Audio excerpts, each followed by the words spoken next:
In today's video, I'm going to discuss the simplicities of self-enquiry.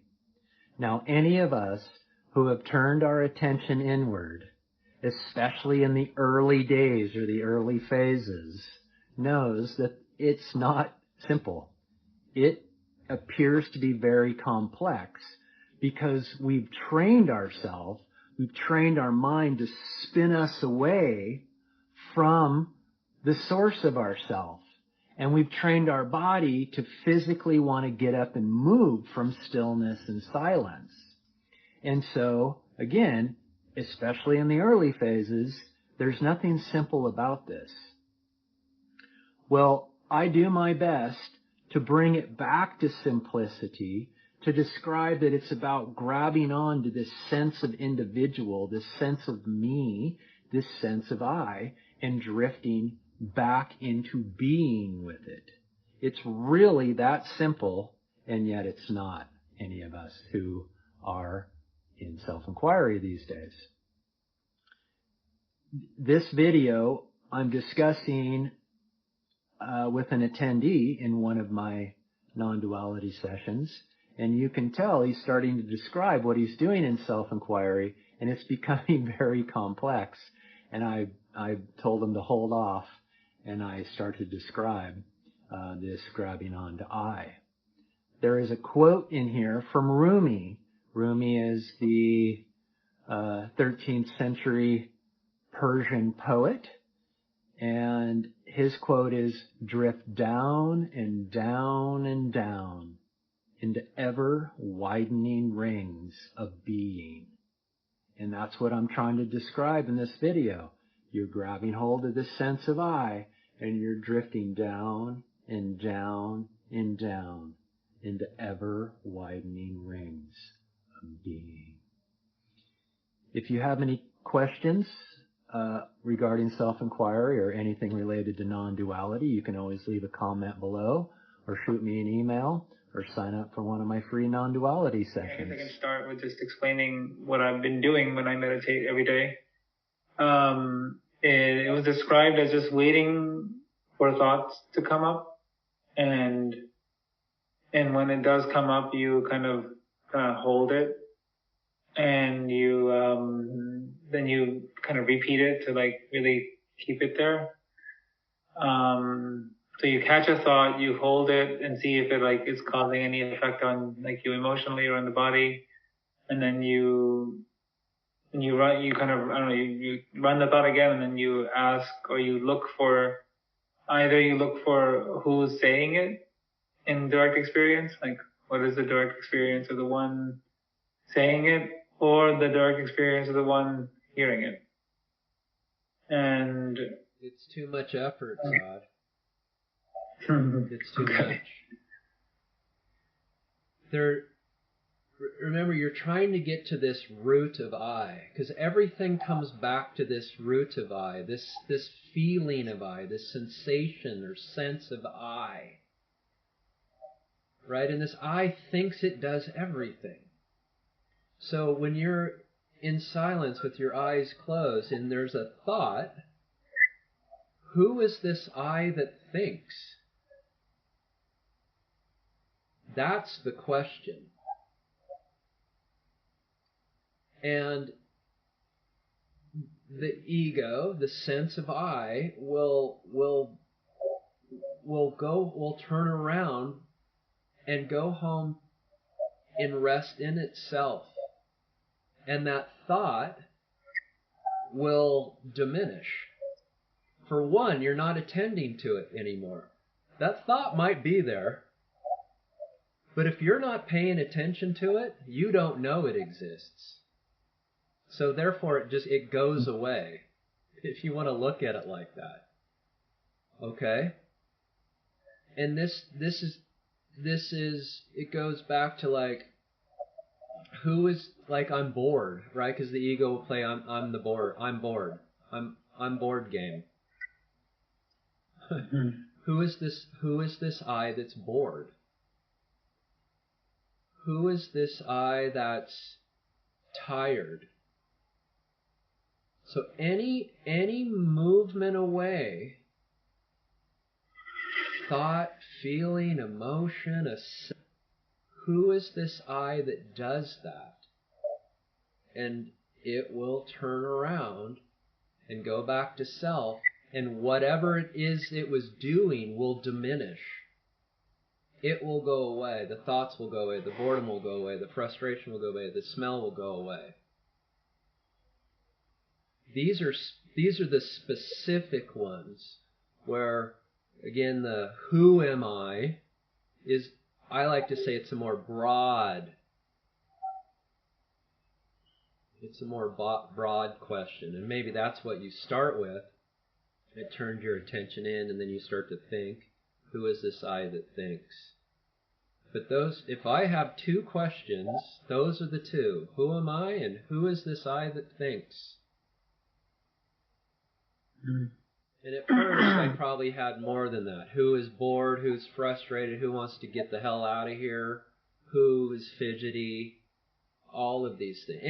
Any movement that's trying to move you away from your stillness and silence is an attempt from your ego to get you to move. Anything. And anything can be attached to the I that wants you to move in those different ways. Do you see that? Mm-hmm. Like, who is the I that is confused or doesn't get it? Or who is the I that is looking for something to happen? Yeah. Yes. Absolutely.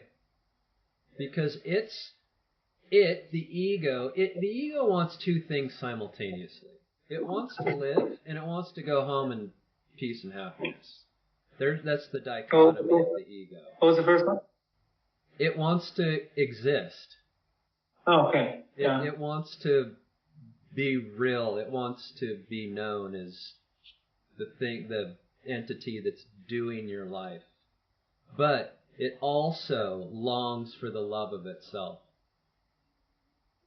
So you're just retraining it to turn away from wanting to be somebody and having it remember that it would rather be in permanent contentment. But, so at first, it's going to do everything it can to stay a person. And so it's going to come up with a gazillion ways for you to not experience yourself. And it's super sleight of hand, as we all know. But anything that is different than stillness and silence is ego. And it's an attempt to move you away from stillness and silence. And every one of those attempts is a gift from it to ask yourself the question, who is this I that's doing this? Who is this I that wants that? Who is this I? Who is this I? Who is this I? Who is this I? When we ask this question, then what I learned or heard was that you're looking for an experience, like a direct experience of who is this I? Let's go back your very first sentence in this conversation here. You wanted to know if it was an experience that you're looking for.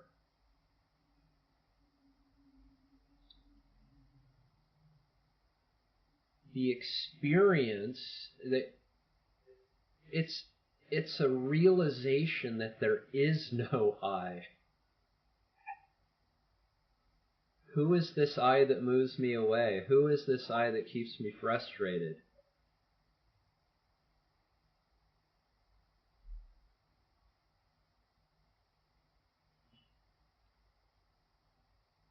As it turns away from those questions and goes within, there is a subtle experience of the Rumi quote, that you're drifting back.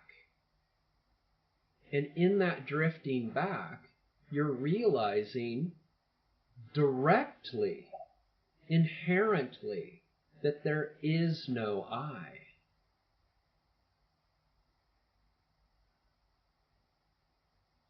And as you drift back, you do drop into being, and that is the experience you're looking for. It's a non-objective experience. Because the ego is non-objective. The ego isn't real. It's not a thing. It's a feeling or a sensation or a sense. And that's it.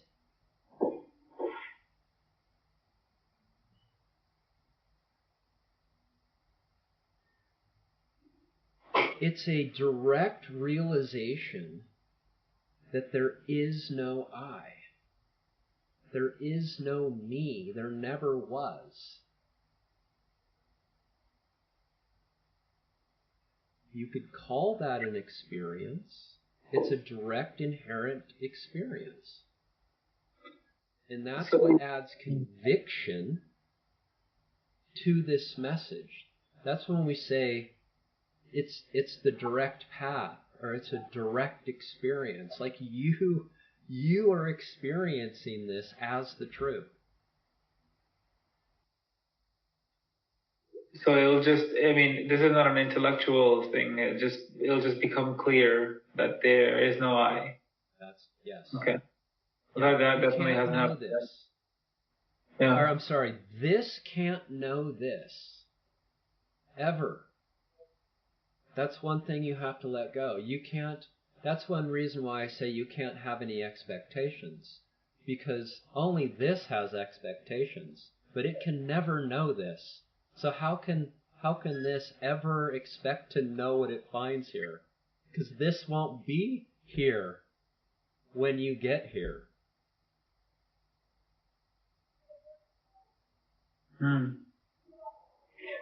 Okay. So it's the settling, the time, the longer times. This settles into your heart. When you say heart, you mean like this area or something else? Your being. Your being, awareness, consciousness. Heart is another word for that. It seems like you're coming out of here and you're drifting into here. I don't know if we're just conditioned for that, but that does seem like the experience. You're turning in somewhere in here, and it's dissolving somewhere in there. But you'll realize there is no here and there. It's everywhere and nowhere. It's infinite. Is there a way to I think the longer durations is definitely seems like the longer duration, and also the simpler questioning of just who am I, or what was the other second question that you mentioned? Who is this I? That fill in the blank. Okay. Who am I in the general, and who is this I when whatever it's doing? Yeah, whatever it's trying to get you to move in whatever fashion, you apply that to that tendency, because again, that's just it's your will, it's your vasana that's trying to get you to move. And all you're trying to do is diminish the strengths of these vasanas, which is another reason why you're able to sit in stillness and silence for longer and longer and longer. Because, I mean, it makes sense, right? If you're in total agitation and restlessness, how long are you going to be able to sit in silence? 5 or 10 minutes before you're like, I'm getting out of here. I can't take this. But as that agitation settles down, you can sit in silence longer and longer and longer and hours, for however long you want to, because there's nothing inside anymore trying to move you away from the stillness and silence. It makes sense. I mean, are you at a point to where you think you could sit still for 2.5 hours and be okay with it? Or 2 hours? I used to do 2 hours. I think I could probably do it again. I think it's just getting myself to commit to the time, and then it's usually not that difficult. Yeah, and at first it seems like an effort to find that time, and then once you tap into this, you'll be like, it's a no-brainer. Like, you'll long for it. It turns into a longing to rest in being. Mm-hmm. And number 12, never have any expectations going into self-inquiry, and coming out of self-inquiry, don't have any judgments. Just get up and move on with your day. Why do we not have expectations going in? Because this is a finite entity. Our ego, our mind, is not infinite. So the finite can never know the infinite directly. So how could this ever know this and know its workings and know what it's going to find when it gets here? It can't, because this isn't here when you get here. So that's why you can't have any expectations, because you can never ever know with your mind what you're going to experience in self-inquiry. And no judgments coming out. You know, some of the sessions might not seem as good as others, but we don't know that. Again, we don't know the inner workings of the infinite. So how can we judge if a session was good or bad or right or wrong anywhere in there? We can't. We will never know the mystery of the infinite. So that's why we can't have expectations and we can't have judgment.